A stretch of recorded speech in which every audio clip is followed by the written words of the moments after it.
This talk is about a hobby project of mine. I've been working on it for like a year. It's over a year now that I've been working on it. And I gave this talk a really boring title, things I learned from building in poker. It's a really boring title, but it has a subtitle, Stories of the Long Ranger, which is kind of better, but I'm still looking for the right title here. Yeah. It's really hard to give a good title for this talk because there are so many things in it. Yeah, it's just these really simple stuff that you come across when you are building something alone from scratch, right? So what is lean poker? Just a really short few words on lean poker. It's a fully workshop for developers to practice fast and effective delivery. All right, so it's about continuous delivery, it's about continuous deployment, it's about lean startup concepts, like trying to deploy stuff as soon as you can and measure the results of your changes and get better software like that. And for this, I came up with this workshop where you just have to write a poker robot. It's really cool, right? You are writing a robot, and from the very first second, the robots are playing. So they don't have a single line of code yet, and they are playing against each other, which makes it really important that you start pushing something in production as soon as you can. But I'm not here to talk about lean poker. This is just the context. What I would like to talk about is how I built the framework that I use to hold these events. And by the way, we will have an event on the 6th of December here in this office. And you will find the event on meetup.com and the Coders in Budapest meetup group. So, when you want to build something, then one of the hardest things is to get going. I had this idea like 3 years ago, and I spent 2 years not doing anything about it. So really, it's just about getting started, and sometimes it's not really easy because you've got to find the time. And in Hungarian, we have this saying that you have time for the stuff that you make time for, right? You know this? And the trick is that you have to take time away from other things that you really like doing. But once you decide this is important for you, you just gotta get going and not get lost in planning, because over planning is one of the ways you can kill your project. You just want to plan really roughly, just the main ideas, and then just get going, get started coding. And the funny thing is that the point where I started working on this project was when the company, I was a PHP developer at this company at the time, and then I've been moved to a Ruby project. And I have never used Ruby before, right? So I thought to myself, I've got to try to do something over this weekend that lets me learn Ruby. So I started lean poker because I had this in mind for a long time. And I just started at some point, and it turned out really well. And the next thing that you gotta realize is that the minimum viable product is a lot less than you think. Usually you think you have to have this thing and this and this and this and this, and without this thing, it's worth nothing. That's what you think first. But if you think about it, this here is the minimum viable product for a phone, right? You can try it. You can talk from a distance. It's perfect minimum viable product, and it's a lot less than you would try to do if you wanted to build a real phone. So what I had as an experience with lean poker is that first I wrote out like 60 stories, right? And I even did estimations for it, and it turned out that with the pace I was going, it was going to take at least a year before I finished the minimum viable product. And then I started working on it, and at some point I started to take items off the backlog. and take them off and even more. And it turns out I was ready in like 3 months with the first version that was used at a workshop. It wasn't as smart, but it let me experiment with real people to find out if this is a good idea and if people would like this, and if I should carry on working on it or just abandon the project after 3 months. So it's really important to try to take the smallest amount of work for building your minimum viable product. But what you should definitely not do is confuse the concept of minimum viable product with a proof of concept. The minimum viable product is something that you release, something that you let people, actual people use.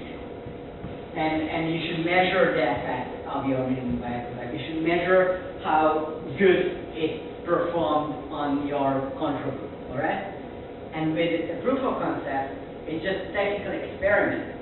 You might not be releasing it, you're just building something that shows that, okay, this can be built about like this, and maybe you even do some performance measurement to see if it can take the load that you plan it for, but you are definitely not releasing that into production.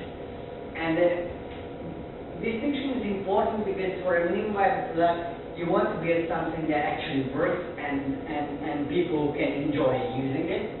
For a proof of concept, it might be just, it might look ridiculous, it might be useless in a lot of ways, but it proves that you can do what you want to. And that the distinction comes very clear when we talk about how a minimum viable production look like.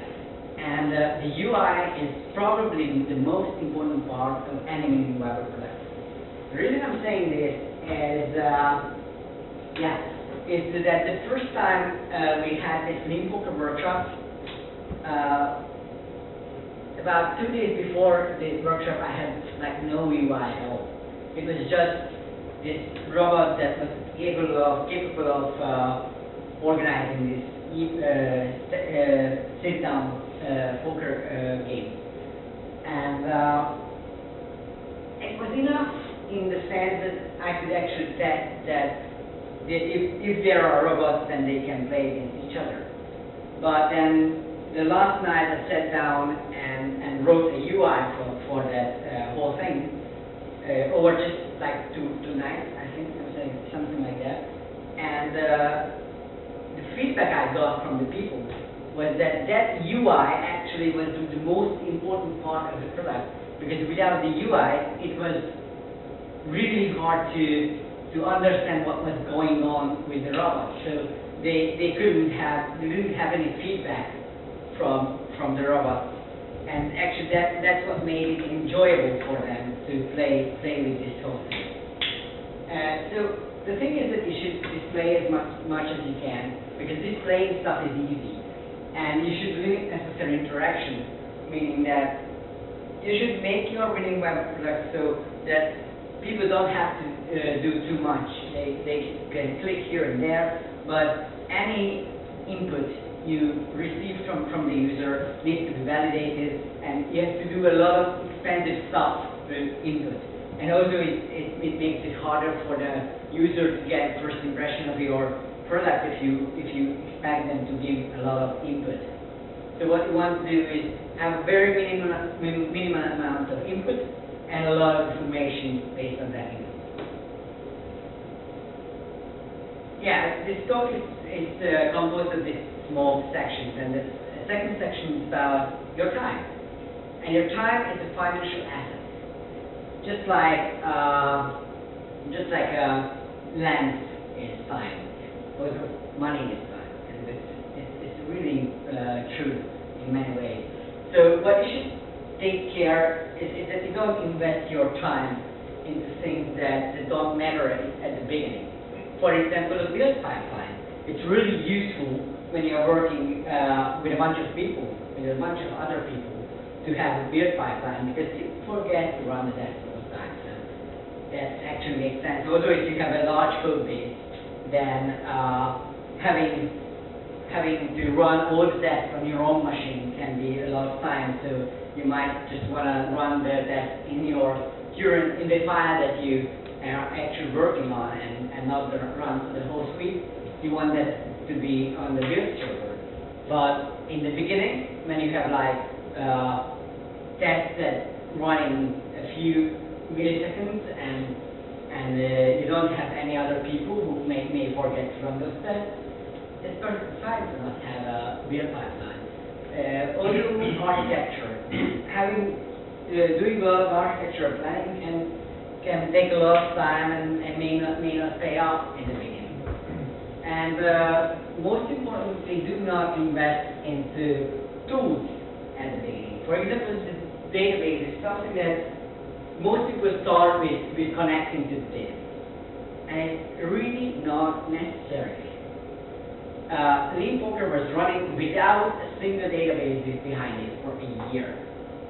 And it was after a year that I actually put MongoDB behind it. Because for a year I was writing everything in flat files. That was all I did, writing flat files. And it was enough because I didn't have much data. I didn't search that data. I was just, loading up a file and displaying it inside the browser. So a few kilobytes of data is perfectly fine to send it through the network and just display that data right away. Actually, you will have to invest into these things at some point, but in the beginning, it might not be necessary. And also, it gives you the possibility to choose technology at the right time. Because by the time I actually put MongoDB behind Lean Poker, I already had my data structures. I already knew what is my data access pattern. And because of that, I could actually choose between relational database, a MongoDB, or a graph database, with the knowledge that, all right, this kind of data flow that I have here is really something that works well with the document database. So I didn't want to invest into relational databases, which wouldn't play so well with that kind of data. Who amongst you have listened to any talks by Dan North? Dan North, okay. So those of you who haven't, you should. There are a lot of talks online, and Dan North talks about this idea of spike and stabilize a lot. And what he says is that, alright, so in action programming, spike is just an experiment that you write and then delete. And before you go into production, you delete your spike and rewrite from scratch.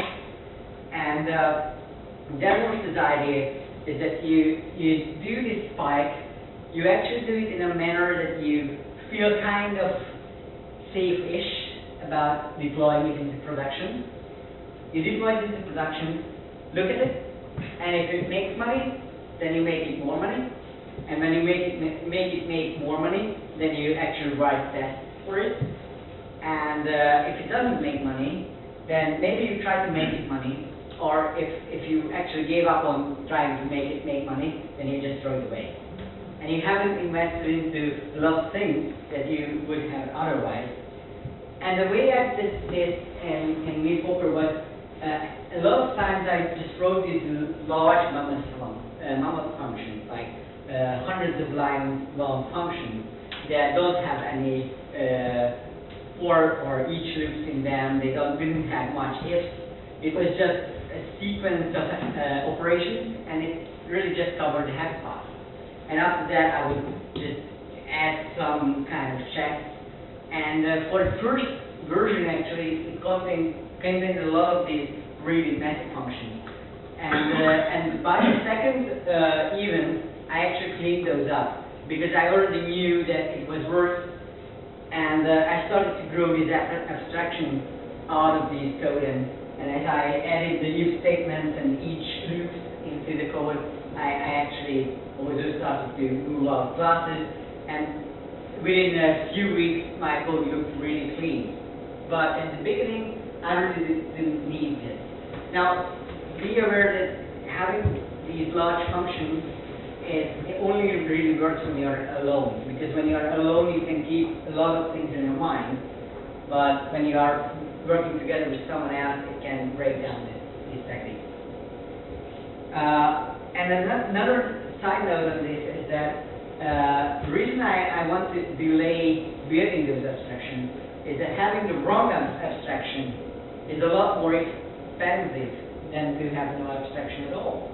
Sometimes if you, I don't know if you've come across this situation where you have a really complex hierarchy of objects, and then you feel like you cannot push some new feature in there because the classes are in your way, and that happens when you have wrong abstractions, and that can be really hard to tackle sometimes. Okay, and then there is this other notion of spike and leave it alone. And that basically just means that you spike it, you push it into production, and if it's good enough, it makes enough money for you, or it's good enough for the purpose, then you're not changing it for maybe weeks. And if your spike does the job well, and you are not about to change it in any way, it's perfectly fine to leave it like that, leave it like messy, and it works. It's fine. Don't touch it. And once you get to change it, that's the time when you want to clean it up. But then you need to be very, it's very important to clean up at that time. And probably now you're thinking that's how legacy code comes around, and that's true. That's how legacy code comes around. And for me, for a long time I was thinking that legacy was something really bad, and anytime I came across bad code or unclean code, I would clean it up like crazy. But as I started doing this hobby project, I realized that legacy is not something that without purpose.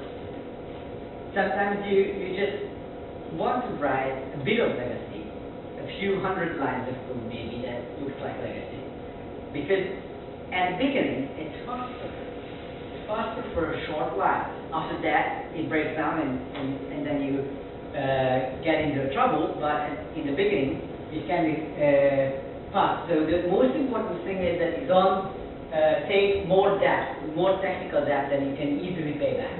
You are building up some technical debt because you want to have this fast pace at the beginning, but you got to be very conscious about paying it back at the right time, when it's not too painful yet.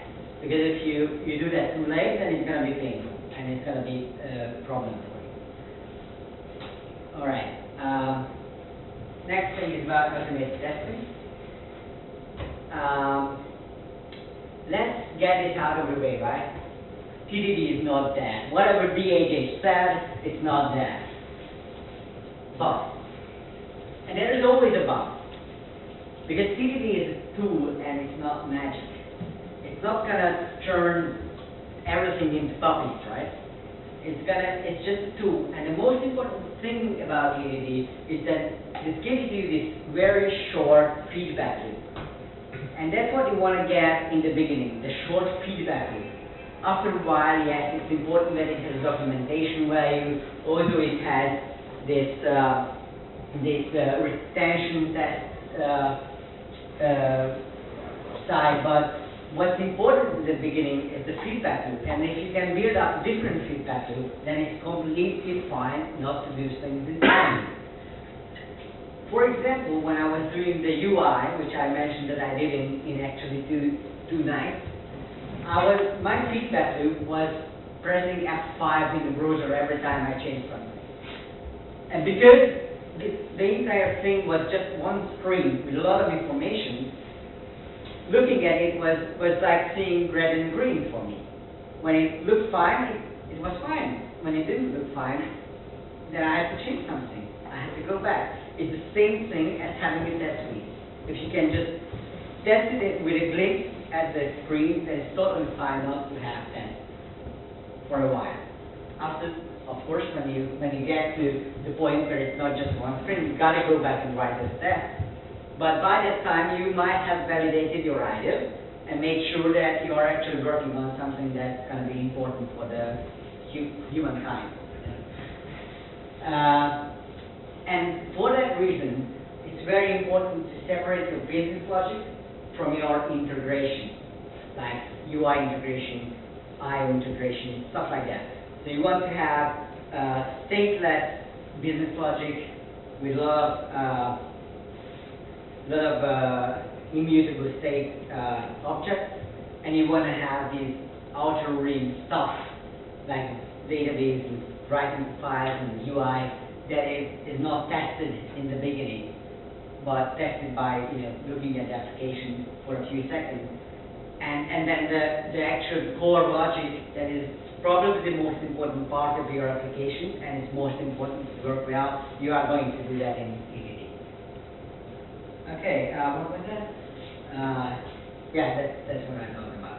All right, and one more thing that I heard a lot of times in different talks is that Cucumber is not a testing tool. And every time I hear that, I say, yeah, it's not a testing tool. Everyone knows it's not a testing tool. It's something that you use to communicate with your product managers. Who ever showed their Cucumber test to their product managers? 1, 2 person. Who is using Cucumber? Actually, a lot more people. And when this became one thing that you should realize is that for a developer, an architect test is a lot of times a lot more readable than a Cucumber test. It's not always true.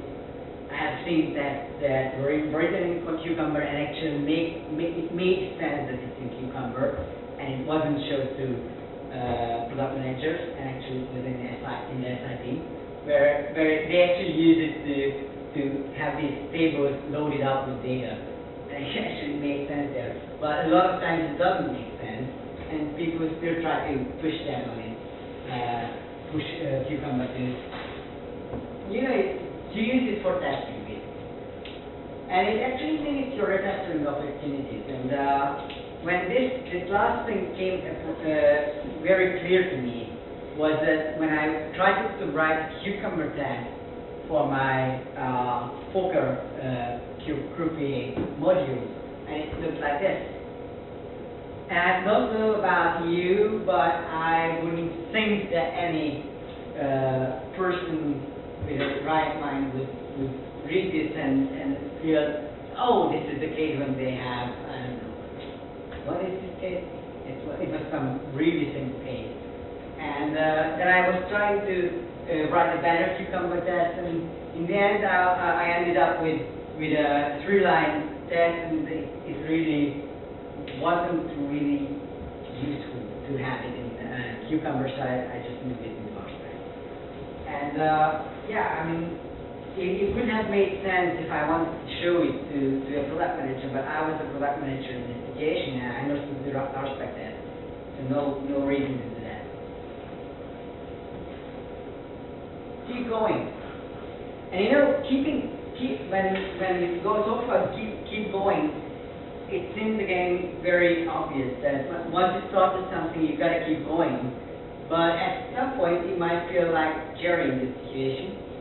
And I work here at the Marshalls, and a lot of times I feel like being part of this group, right? The Avengers, the really best of the best, and these guys are really doing a great job. And when we work together, we have a lot of impact and feel like that we have moved mountains in like days, and then you start working alone, and it's really demanding.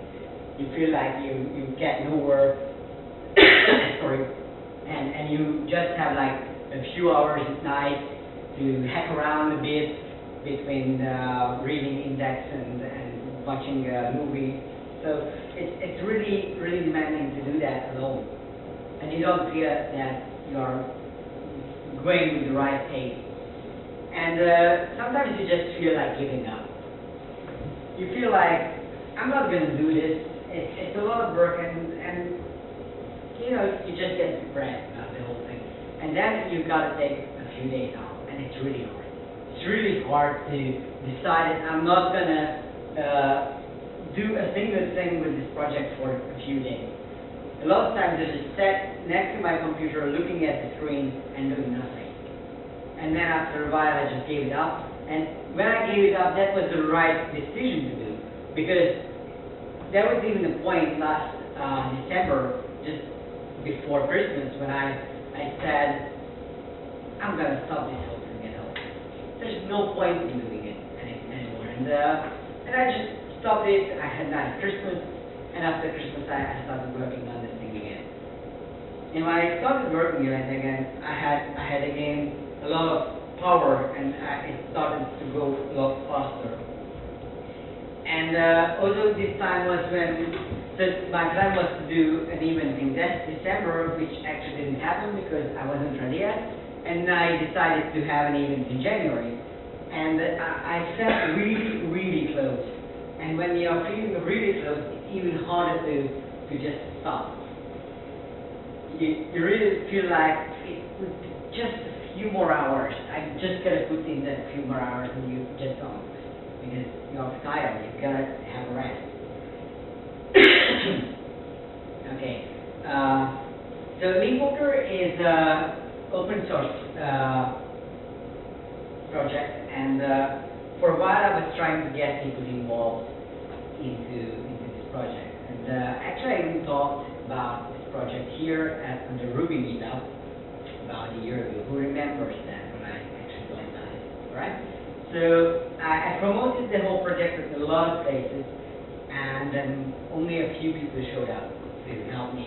And even the people who showed up would commit like 10 to 20 commits, and then they push those, and then they disappear. And actually, that's something that's understandable, because people look for early return on their investment. When you do open source, you invest into an open source project so that you get back the benefits of that open source project. All right? And if you feel like that, putting that effort into that open source project is not going to give you back soon enough, then people are not going to invest. And when I got really close to the end, and even after the events, after the first few events, then people started showing up and pushing a few more commits. But it was always just before the event when people started committing, because they were excited about the next event, and then they go right away again. And that's why I feel like the open source works best for frameworks. Because for frameworks, the developers who actually do the open source contribution have an immediate return on their investment. Because usually they are going to push changes into that framework that they are planning to use right away. Okay? So, and that's really not that surprising, but until you understand this, you don't understand why there are so many open source projects and most of them are frameworks, and really a few end user products like OpenOffice, right? OpenOffice is a real end user product, but there's a really low number of these end user products that are actively developed. If you look at really active open source projects, most of them are frameworks. And actually we tried to do a hackaday where people would come and I would explain what parts of the system needs to be improved, and then maybe they start working on it and they didn't. So that didn't work well. But we actually had a lot of fun that day, so it was still a good idea to do it. It just didn't help with finishing the product. Okay. Innovation. Yeah, I mean, the video explains it much well. So, adding new technologies is kind of double-edged sword. If you do too much of it, you're going to burn yourself. If you don't introduce any new technologies, you are going to burn yourself again. You got to find this middle road. And as I said, there are two ways to screw up with new technologies. And one way is with what I call the fallacy of major technology. Because the major technology is reliable. Right? And yeah, I mean, it's tempting to say that, just as an example, it's tempting to say that MySQL is a really major technology and it's reliable. So maybe if we have MySQL, then we can build a message queue on it, right? Whoever tried to build a message queue on MySQL? Okay, and did you succeed? Kind of, right? The project didn't succeed. The project didn't succeed. That's Okay. not because of the technology. Okay, so the project didn't succeed, but not because of the message queue. Well, I actually have a message queue implemented in MySQL in my project here, and it's the 4th version, and it still doesn't work really well. And of course, it's a lot harder to implement a good message queue in MySQL, and the version we have right now is working kind of goodish, but as a normal operation, it throws errors into the log. It's deadlock errors, and it's a perfectly normal operation that it has these deadlock errors, and it works perfectly. It just has these errors, in the end, of course, we built something on a reliable and mature technology, MySQL. The technology we built on it, this message queue, is not mature. It has a lot of bugs. It actually grows most of the bugs in the product. So maybe it would have been a better idea to use a message queue. On the other hand, if you use, say, RabbitMQ, it's not going to be magic and puppies again. You are going to have problems, and will have downtimes, and maybe you will have a lot of trouble with it as well. What I'm saying is that probably it's a less painful way to go than to build a message queue on MySQL. Okay. But when it comes to technology, you shouldn't fear to make a bad choice, because making a bad choice is something you can fix. And when you act, the most important part is that you have to admit that it was a bad choice, and it's really hard. It takes courage to say that, yes, I've been working on this project for 2 months, I built this whole project in this technology, and it turns out that this technology doesn't work for me. And it takes a lot of courage, because you have to throw away 2 months worth of work. At least it feels that way. But actually, it pays up really well to admit that your choice was bad. Because when you try to fix it, the cost of fixing that bad choice is not that much as you think. Even if it's something really fundamental, you can change it fairly easily. So, for example, in Limpoker, I was starting to use Thrift. Who among you have seen Thrift? This is an RPG technology developed by Facebook. Okay, one person has seen it. So the idea, the weird thing about Thrift is that when I first came across it, I was really enthusiastic. I even made talks about how cool Thrift is. And then for a while, it actually looked like it's a really cool technology. And even the first event of Limpoker was done with a version of Limpoker that was built on Thrift. And the first even showed why it's not going to work. Because Thrift, however useful it looks like, when it comes to stability, it's not as good. Because it's really, really hard to operate well. It has a crappy documentation, and you look into the source code, it's unimaginably horrible, and it's in C, which makes it even worse. So, in the end, it turns out that Thrift is not a good idea, and it took me like a weekend to get rid of it. So I had 3 months worth of work built upon this technology that was really at the bottom of the whole stack, and everything was coded in Thrift in some way. And then it took me a week to refactor from Thrift to REST. Simple REST API built on HTTP. A weekend. Which sounds like a really small amount of time compared to the amount of work that I already put into this product. And then there is the other way to screw up. I was talking about not introducing technologies so far, but on the other hand, you can screw up by introducing too much technology. Let me tell you a story about another project I had. It was 3D in a stereoscopic photograph photo. It's called Strip. And if you go to strip.com, all you see is a very immature photo sharing site that you cannot even register. And there are a few pictures that I think here's that.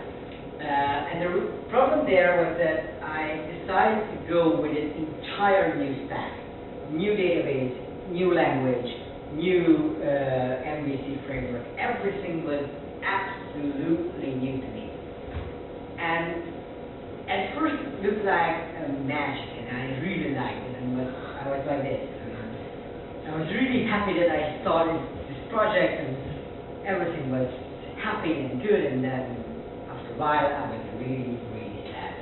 And the reason I was really sad is that I had this very short amount of time to work on this project, and most of the time was spent Googling stuff, and reading Stack Overflow, and not getting anywhere.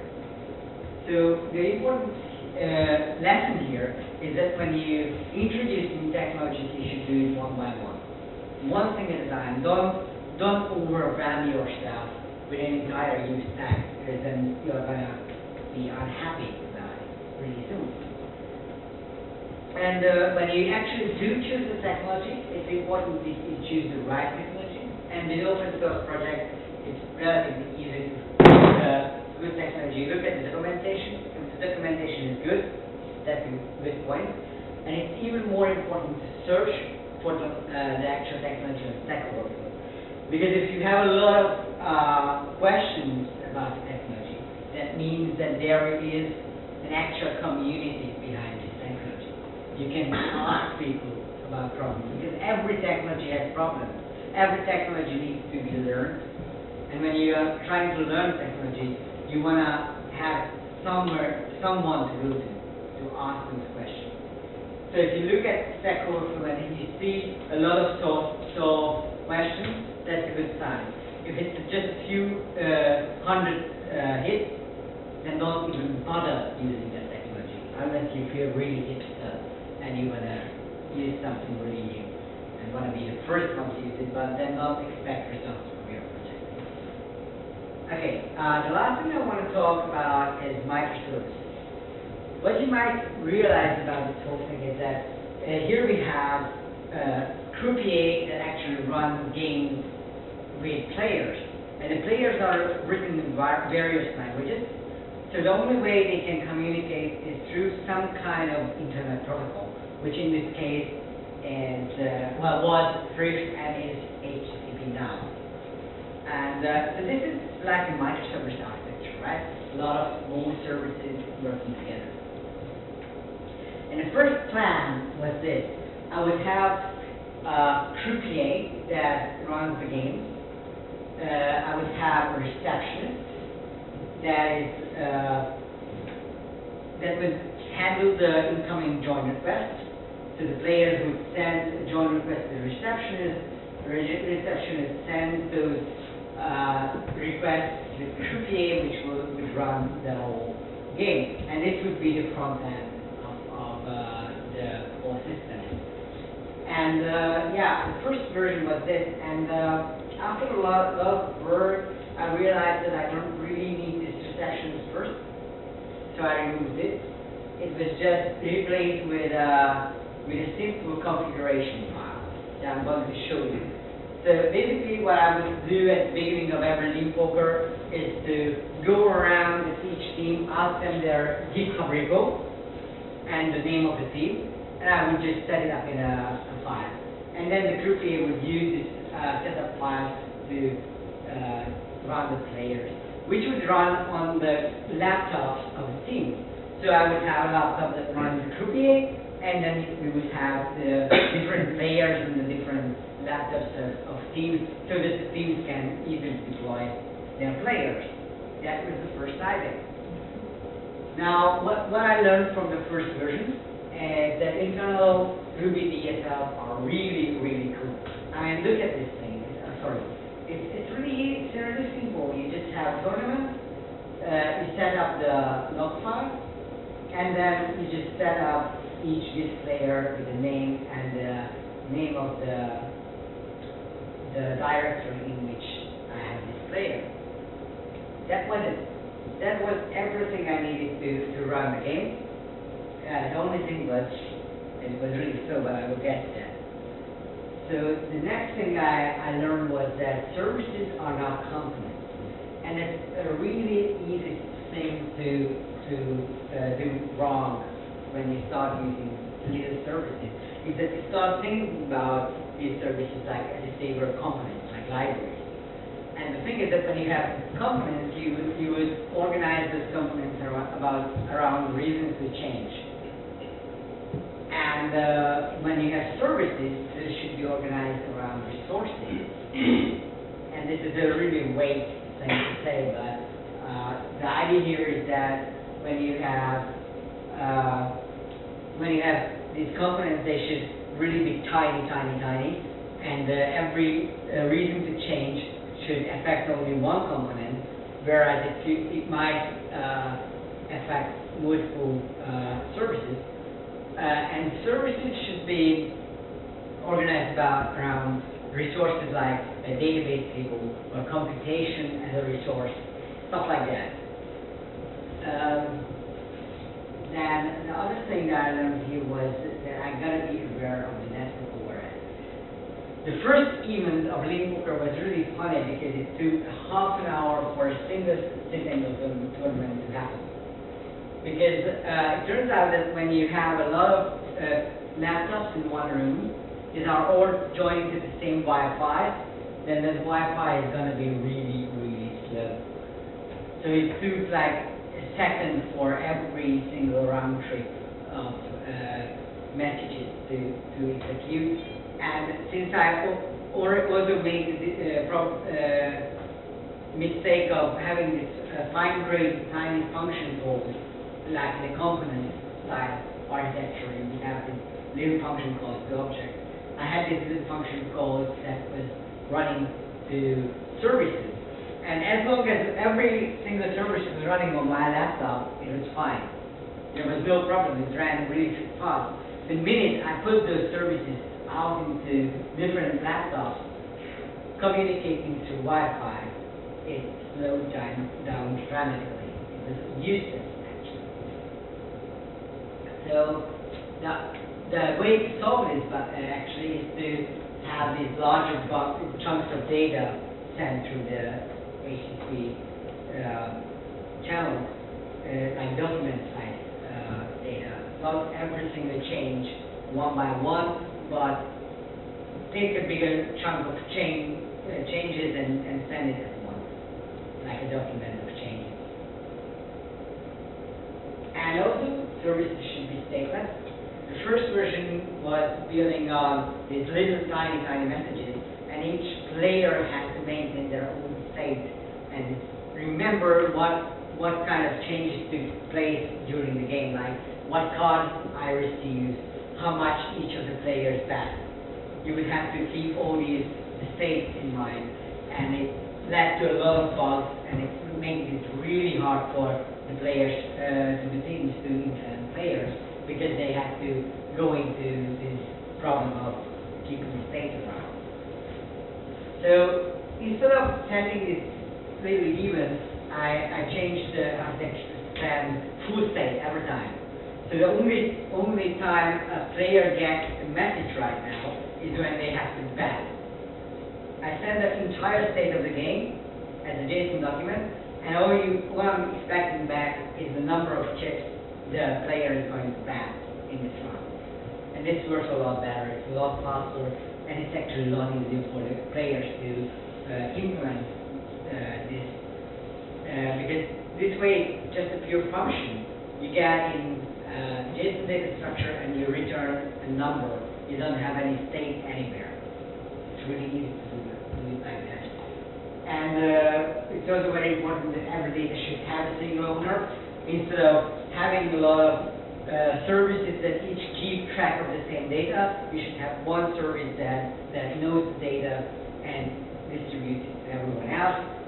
Of course, you might need caching to make it responsive enough, but you should always have one authoritative owner for the data. That's already something I mentioned, that Trip wasn't as a tool as it sounded. It had very good organization, it was hard to operate, and it enforced static typing on all of the languages, even the dynamic typing languages like JavaScript and Ruby, and it made the Ruby code really weird. So yeah, it's not really good to use Script with dynamic languages. That's something I learned. Okay, so then I had this revised design where actually the croupier was already deploying the players. So I had this little runner script. It was written in Bash that would just run a game every second, and then when it triggered the game, then the croupier would pull all of the players from Git and start them. Have the game run. Every time someone had to bet, I would send the full state of the game, and at the end of the game, I would just stop every one of the players. And this worked fairly good. I actually had a number of events with the system, but setup still took pretty long.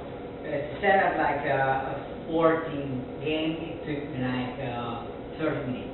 Because I had to go around, ask for the GitHub repos, go back to my machine, check out the GitHub repo, set up the config file, stuff like that. A lot of things had to be done, and it takes me a long time. So I decided to automate everything, even the creation of microservices. So right now, the next version of Leanbooker that is going to be used hopefully in December even, is already when you register the player on the UI, so it's not in config file anymore. You just have to go to a website, register your theme, and when you register your theme, the system goes and creates a repo in your GitHub account, pushes a framework into that repo, so you don't even have to copy the framework yourself. It pushes the framework into the repo and sets up a lot of other things that will be necessary. So creating the theme is just a click of a button. That's it. And it actually pushed this whole thing into the software and platform as a service style architecture. I will show you what I mean by that in a second. And the other problem I had was that we didn't have enough games. Poker is a game of luck. So there is a lot going on with cards. You guess it's going to take a lot of luck to win at this game. So you want to have lots and lots of games, so that when you conquer teams, there is a small amount of luck that plays a part in this. So you want to have lots of games, and right now, because of every time, okay, so every time we stop the game, the players and reboot them, it takes time.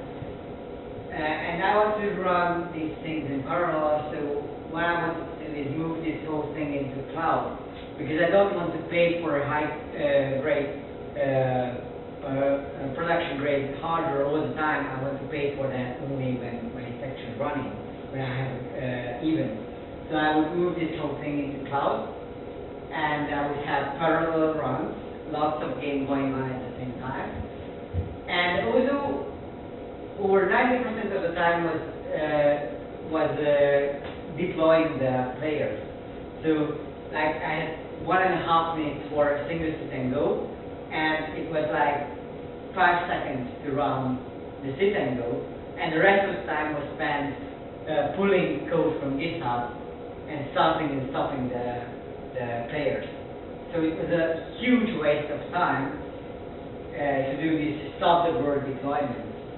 And instead I went for a green glue deployment, where I pushed a new player, they're all going to still running. I pushed a new player, boot it up, and once it's booted up, I would just switch to the new player and tear down the old one. That's what I mean by blue-green deployment. So that's how Leanbooker looks like right now. I have this Lean Poker Live application. This is actually running on a virtual machine all the time, and it's a really small virtual machine. And when you register a player, you go to GitHub, you set up a GitHub repo, push the framework, and after that, when you start the game, it will go to Rackspace, fire up a very good hardware for the game. It's actually still a virtual machine, but it's a really strong virtual machine. And this whole thing is running in the virtual machine. So when the virtual machine is already running, the Lean Poker Live app will deploy a croupier and the deployer. The deployer is the only part that is written in Python. All the other things are written in Ruby. Okay, and then what you would have here is when I run a game, then this croupier will talk to the players that are deployed inside the Docker IO. How many of you have idea about what Docker IO is? Right? So these players are running in these little docks, and the deployer is written in Python because it was a friend of mine who helped me write it. And what it does is whenever there is a push to GitHub, the push triggers REST request to Lean Poker Live, which will in return trigger deployment with the deployer, and it will deploy the player. And that's how it works. So this is a lot more complicated than the first version I had, right? And actually, now that I'm moving towards making this accessible to everyone. Because until now, if you want to have a Lean Poker, you would have to ask me to come and organize it and set the things up. Now I want to make it really accessible. So I want people around the world to just go to this leanpokerlive.org and register and start playing. And for that, I really need this complex structure. But for the MVP, for the minimum viable product, I really didn't need it. Alright, so that's where I am now, and this is to be continued.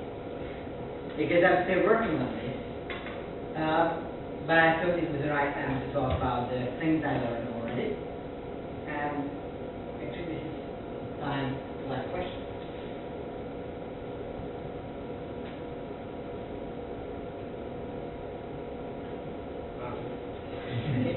So you said at the beginning that you shouldn't invest much time, particularly the front end architecture, and you should actually, I think that a good way to ruin the project would be to plan too much. Yeah. And don't you think the same can be said for under planning? Yeah, so the question is that if we have too much planning, it's bad, but maybe under planning can also cause the same problem. And yes and no. The yes part is that yes, if you start planning too late, then it can ruin the project, and after a while you will have this whole huge mess. But for a long time, and by a long time I mean a few weeks, I didn't really have an idea where I was going with this whole thing. I was just coding, and when I had these functions and the objects coming up, and started thinking about the factor. But you also, I mean, Isn't that actually a sign of not planning? Yeah. Right? So I mean, you didn't know where you wanted to achieve by this. So kind of just coming up with functions and objects. no, I mean, I didn't know what I wanted to do. Well, I didn't know what kind of architecture, what kind of separations I wanted to have. And be a maybe. Yeah, but it didn't cause much problem. After a while, I started planning. But I didn't do much planning. And probably it's because the reason it worked really well for me was that I was alone. If there was one single extra guy working with me, then probably not planning at the level of not planning I was, it would have caused problems.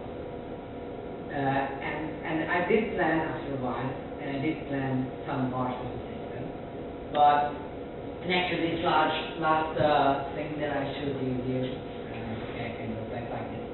But this last thing, this was mostly planned out. But the first version was, I had that rigid plan and I've changed it. But that's mostly what I had in mind. That very first plan I showed you, just like 3 boxes and that's it. And that worked for me because I kind of had the entire code base in my head. But having 2 people breaks it. If you have 2 people, then you can go that far enough. Yeah. Can we go a bit further and say that we have a client and a different approach to them? Because you can't sell something that you're not actually very clear about. And I think that this is the point for transitional architecture, in that you should be knowing how you plan your journey from where you start to where you want to get to. It's not the point about planning too much, I think, not doing too much planning, but knowing which bit you're going to be able to change later and move around. Yeah, probably you're right about that as well. So it's was about having a client, which is of course a lot of can cause a lot of problems when the client changes their mind, and it's complex for your idea. You mentioned before that it was hard to get other people to work on the project. Yeah. Do you think that's related to the level of unplanning that you had in the project? That's a good question. That's a really good question. Actually, when I was trying to get people involved, I actually did some planning for them, and the reason was that because I wanted to get people involved. So I felt like at this point I should do some planning so that people can get in touch with this. I even started up a backlog for the Trello. And probably it wasn't the reason, but it could be. So I'm pretty sure if someone doesn't do planning at all, or there's just a little tiny planning that I had for the first few weeks, then probably it's going to be a problem if you want to get people involved. In my case, the time when I wanted to get people involved was about after 6 to 7 weeks, and by that time I was already planning. It was just the first few weeks, but it really helped me to get going. To not worry about a lot of planning, and probably with like the third or fourth week when I started planning. But the first few weeks it helped me to just start working, because I had this feeling of delivering something. And probably it's also important to know that this not planning and just jumping into it and spike and stabilize and spike and leave it alone. These things are really for experts or people who have been programming for years or even a decade. Because then you have this experience that lets you do not really bad stuff, just kind of challenge stuff. And then you have this experience that tells you that, all right, this is the line that I'm not going to cross in terms of bad code. And this is the line where I'm going to step back and start cleaning up my code. And if you don't have experience, then you can easily go too far.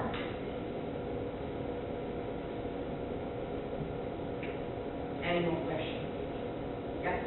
I'm just curious about the results. So is there a robot who could play with real human players with success?